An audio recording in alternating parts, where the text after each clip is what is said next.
Hi, Mom. You were in the hospital for malnutrition. Weren't you eating properly? I've been sending you money. Yeah, thank you for that. But 60 cents. You know the fee costs more than that, so don't worry about it. 60 cents? What do you mean? I'm broke and I've been living a frugal life, cutting down on food and utility expenses. Eventually, I collapsed from malnutrition.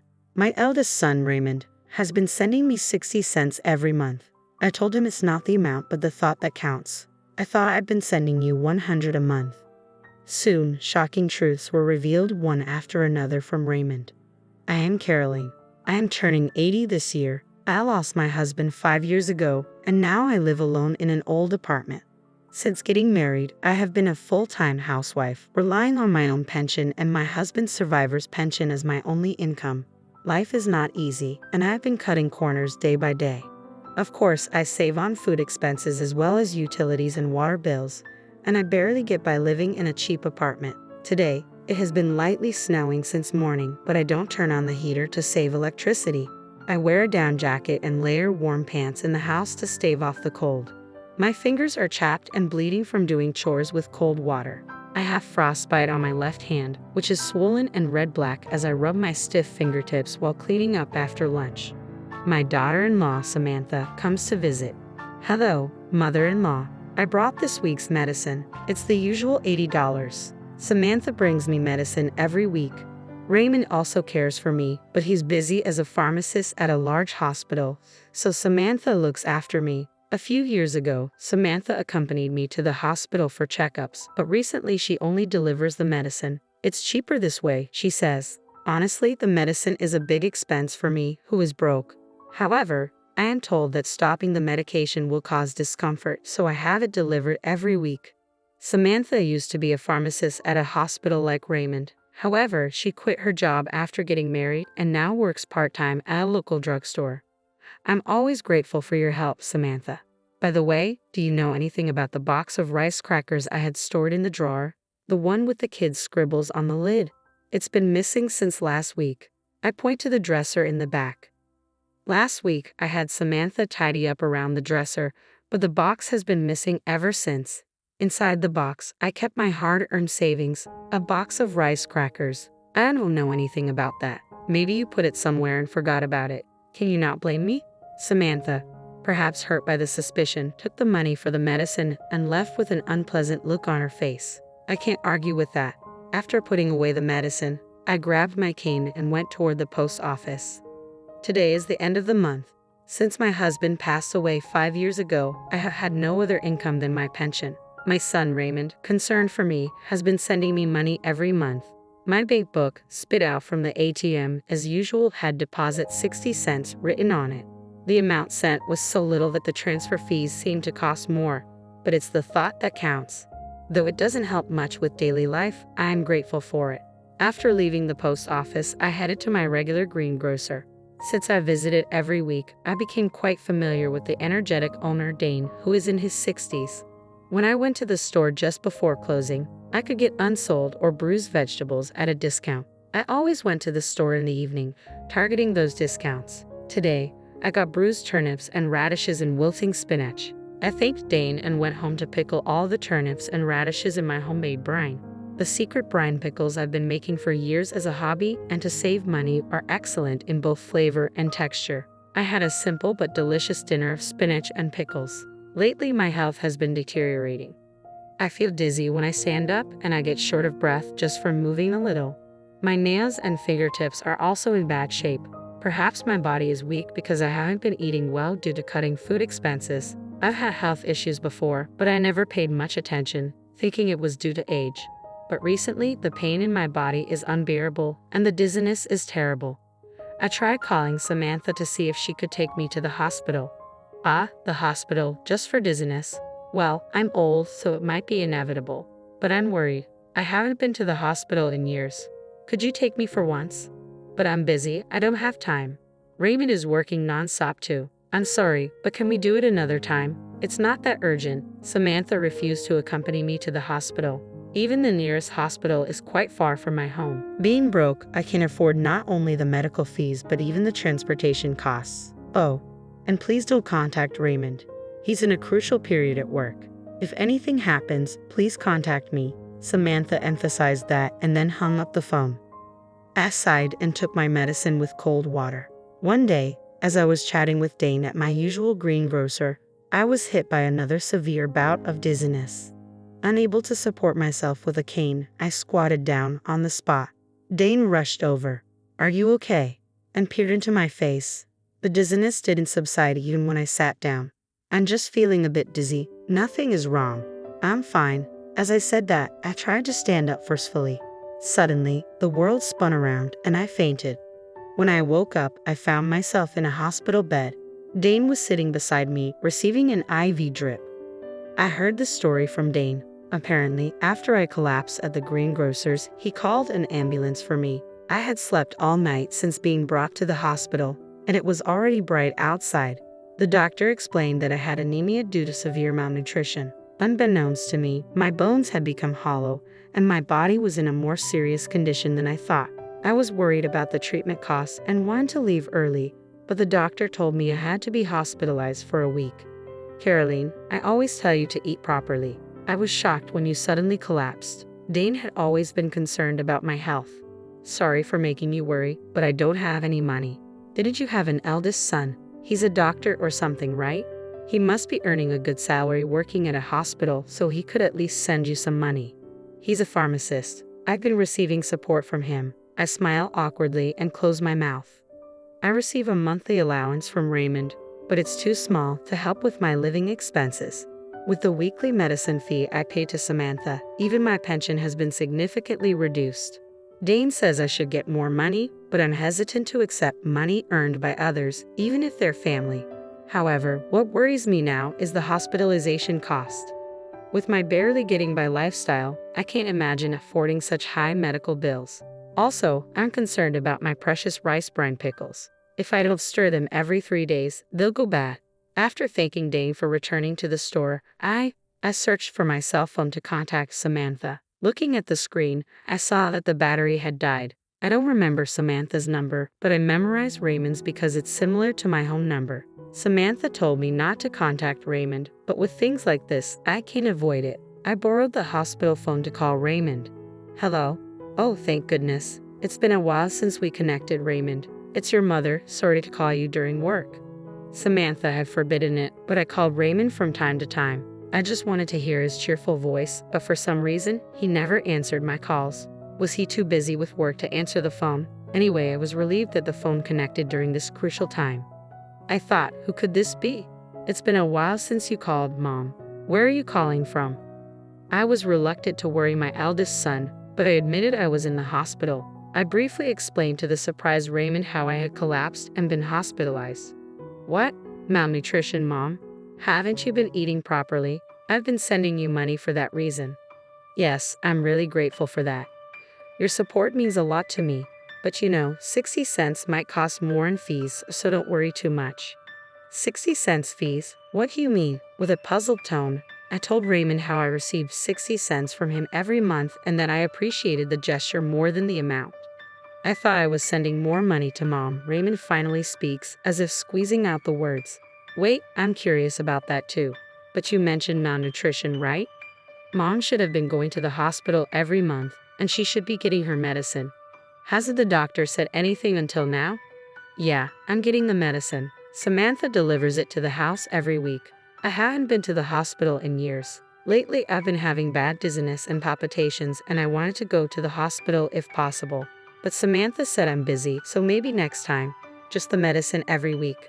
Raymond seems to be worried about something as he mumbles on the phone. "Anyway, I know you're busy, but could you please bring me some clothes and the insurance card on your next day off? And I'd like you to mix the rice brine pickles every 3 days, all right? I have the keys to our parents' house, so I'll leave work early today and go there. Don't worry about the hospital bills. I'll be there by evening." Raymond seems strangely preoccupied, but I'm grateful he can come right away. "Thanks. Be sure to wash your hands well and mix the pickles with your bare hands, Mom. I'm here. How are you feeling? Are you okay?"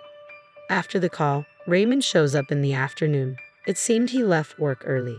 As he organizes the clothes and personal belongings he brought from the house, he asks me in detail about recent events, about the house, my health, the medicine, Samantha. It's like a continuation of this morning's phone call. He also brought my bank book from home, and we opened it to check the contents together.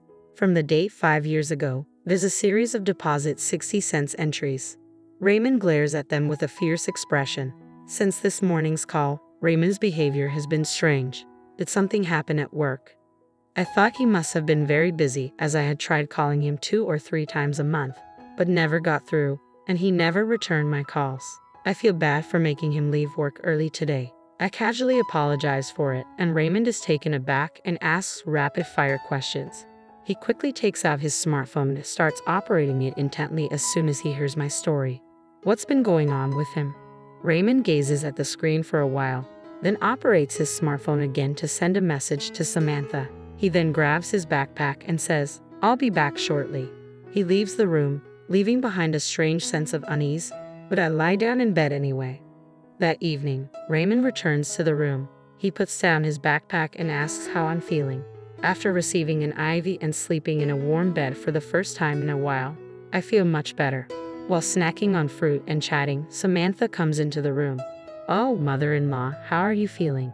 "Raymond, you took time off work, huh?" She approaches us with a forced smile and sits in the chair next to Raymond. Raymond didn't reply, looking down and gripping my bank book into his hand.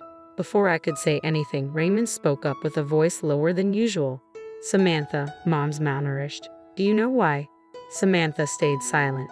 There was a tense atmosphere. Raymond turned to face Samantha, glaring at her head-on. "Mom's been broke for so long, barely able to buy food. It's not just food, she's been cutting back on electricity and gas, living on the edge for years. When I went to her place today, there wasn't even a heater in the dead of winter." "Well, wait, Raymond, we're in a hospital. What happened? It's not Samantha's fault. There's no money." I tried to calm down the yelling eldest son while hiding my frostbitten, swollen, red-black hand.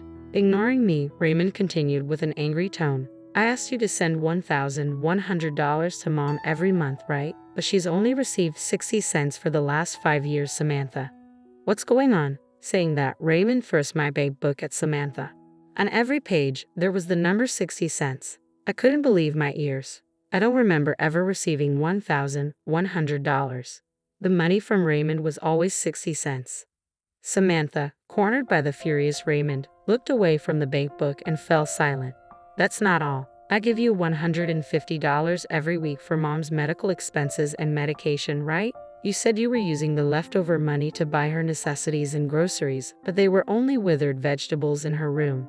The fridge was empty." "Be quiet. I gave her the medicine." "What kind of medicine? Without a doctor's prescription, you decided to prescribe it yourself." "All that was in Mom's house were basic vitamins. You bought some random vitamins at the drugstore where you work, put them in a medicine-like bag, and handed them over, didn't you? What were you thinking?"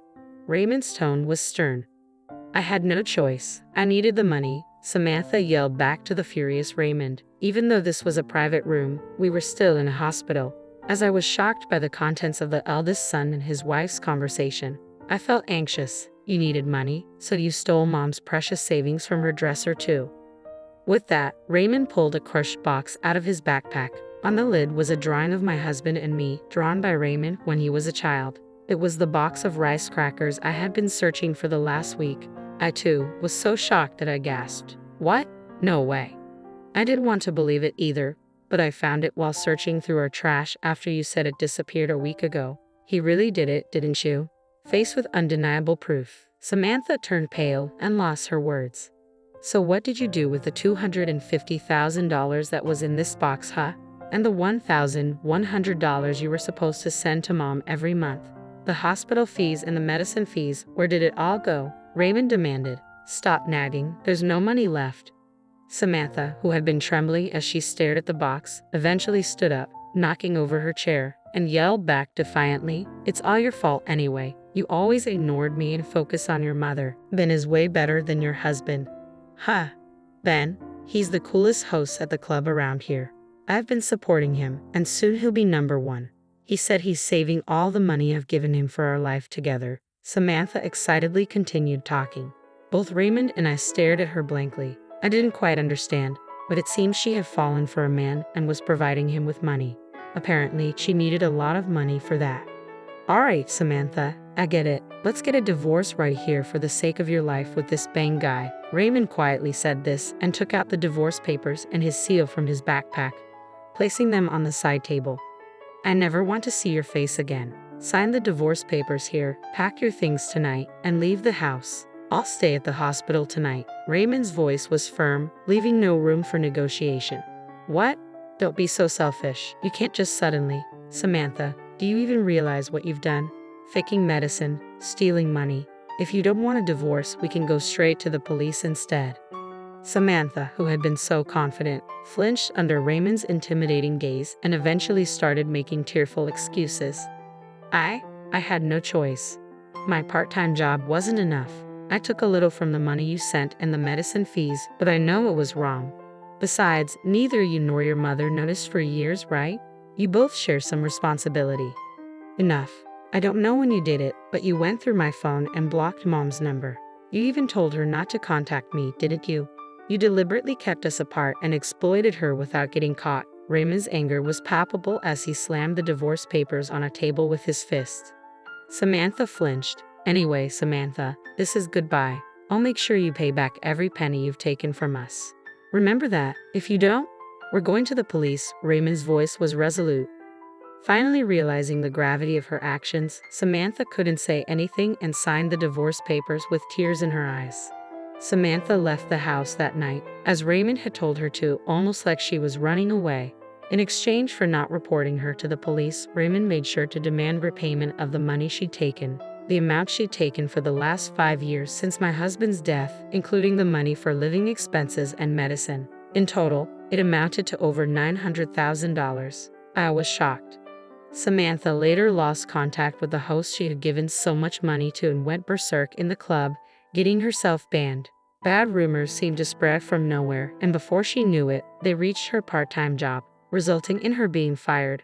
With her income gone and not a penny to her name, Samantha couldn't rent an apartment and had to spend some time sleeping in internet cafes. But what happened to her after that is unknown. I had almost given up on getting back the money Samantha had taken as she had disappeared. But her family, who learned of the situation, decided to repay the debt in small amounts on her behalf. It might be difficult to recover the full amount of stolen money, but I was happy with their gesture. After being discharged from the hospital, I decided to leave with Raymond. We're living peacefully together in the house Samantha left, just the two of us. I had been forced to live a difficult life, being exploited by Samantha. But now, in our warm, comfortable home, I'm eating well, and my health has improved.